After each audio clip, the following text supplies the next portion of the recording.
The Call of Duty franchise is no stranger to controversy, but few missions in the series have sparked as much discussion as No Russian from Call of Duty: Modern Warfare 2. In this mission, players take on the role of an undercover CIA agent tasked with infiltrating a Russian terrorist organization.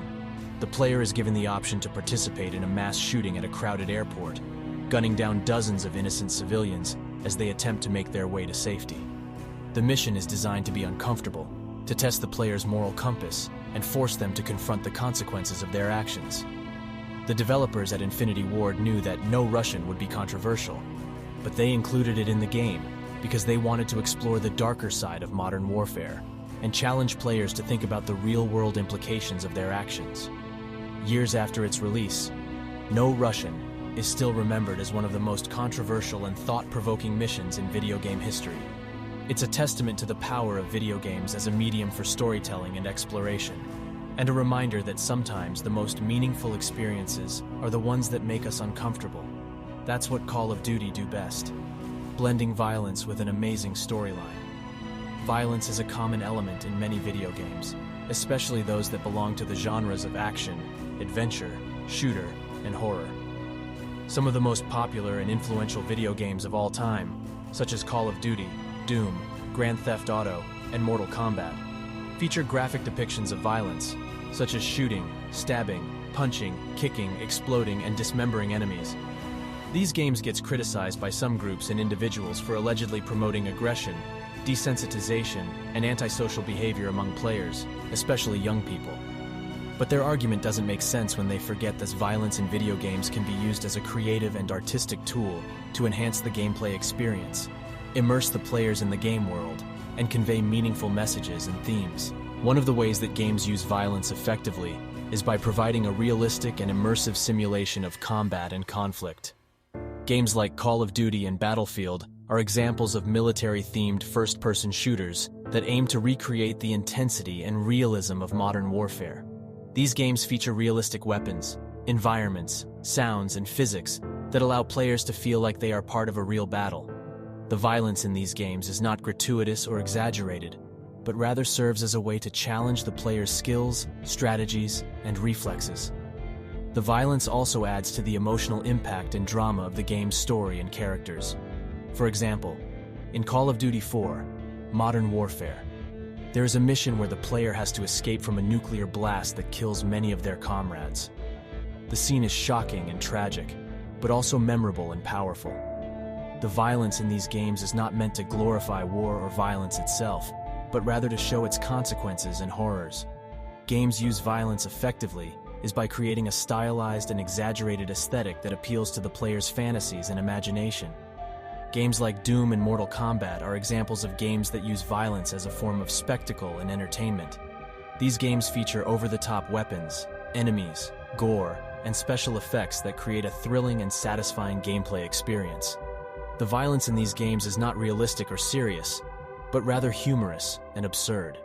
The violence also serves as a way to reward the player's performance and skill. For example, in Doom, the player can perform brutal executions called glory kills on weakened enemies that result in spectacular displays of blood and guts. The violence in these games is not meant to offend or disturb the players, but rather to amuse and impress them. Video games also uses violence effectively is by using it as a narrative device and a thematic expression. Games like The Last of Us and BioShock are examples of games that use violence as a way to tell a compelling story and explore complex moral issues. These games feature violence that is not only realistic and immersive, but also meaningful and consequential. The violence in these games affects the character's development, relationships, choices, and outcomes. The violence also reflects the themes and messages of the game's world and setting. For example, in The Last of Us, the player controls Joel, a survivor of a zombie apocalypse who has to escort Ellie, a young girl who may hold the cure for humanity's infection. The game features many violent scenes where Joel has to kill both zombies and humans who threaten their survival. The violence in this game is not only brutal and harsh, but also emotional and heartbreaking. The violence shows the player the harsh realities of survival in a post-apocalyptic world, as well as the moral dilemmas and sacrifices that Joel has to face. And this is what people seems to forget. There's no reason for video game developers to intentionally create games that will make people violent unless they have to spread propaganda like ethnic cleansing. Violence in video games can be used as a creative and artistic tool to enhance the gameplay experience without crossing boundaries. Violence can be used to create realistic and immersive simulations of combat and conflict, stylized and exaggerated aesthetics that appeal to the player's fantasies and imagination, or narrative devices and thematic expressions that tell compelling stories and explore complex moral issues. Violence in video games is not inherently bad or harmful. Rather, it depends on how it is used by game developers and perceived by game players. Violence has been a part of human entertainment for centuries. Whether it be books, movies, or video games, violence is often portrayed to add excitement and drama to the story. But it is only video games that seem to receive the most controversy for their use of violence. Well, it could have, because people are more actively engaged in video games than they are in movies or books. When playing a video game, the player is in control of the character's actions and decisions. This level of immersion can make the player feel more emotionally invested in the game, which can result in a stronger emotional response to the violence depicted. But this emotional response does not necessarily translate into real-life violent behavior. Studies attempting to link violent video games with real-life violence have been inconclusive.